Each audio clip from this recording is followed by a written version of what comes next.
এই মুহূর্তে আমি অবস্থান করতেছি আন্তর্জাতিক সীমানার খুব কাছে, বাংলাদেশ ভারত চিলাহাটি হলদিবাড়ি সীমান্ত যে রেলপথ আছে সেই জায়গায়।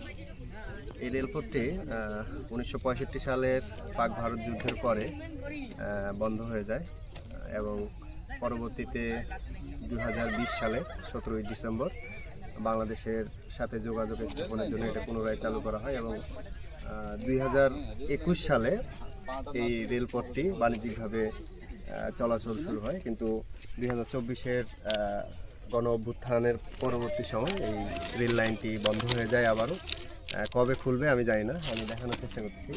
এই জায়গা থেকেই হচ্ছে যে পণ্যবাহী ট্রেনগুলো বাংলাদেশে ঢুকে এবং সাথে একটি যাত্রীবাহী ট্রেন চলাচল করতো মিতালি এক্সপ্রেস, যেটা ঢাকা ক্যান্টনমেন্ট থেকে সরাসরি শিলিগুড়ি পর্যন্ত যাতায়াত করতো।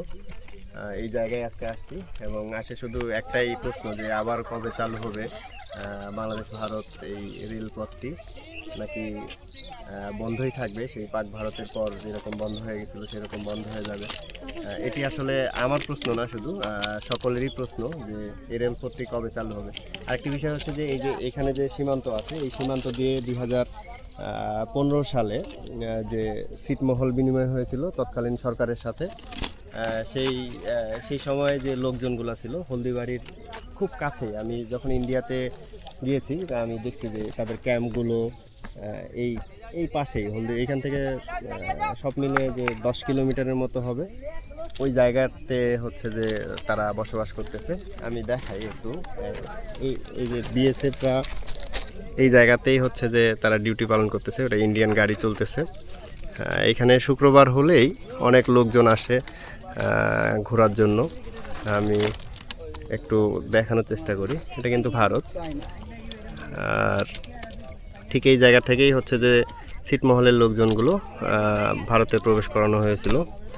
আর এই পাশটাই হচ্ছে যে বাংলাদেশের গেট, রেল গেট। তবে ইন্ডিয়ার থেকে বাংলাদেশের গেটটি খুবই সুন্দর এবং দেখার মতো। তাদের গেটের থেকে আমাদের গেটের যে সৌন্দর্য অনেক গুণেই বেশি। আশা করব যে খুব দ্রুতই এই রেলপথটি চালু হোক এবং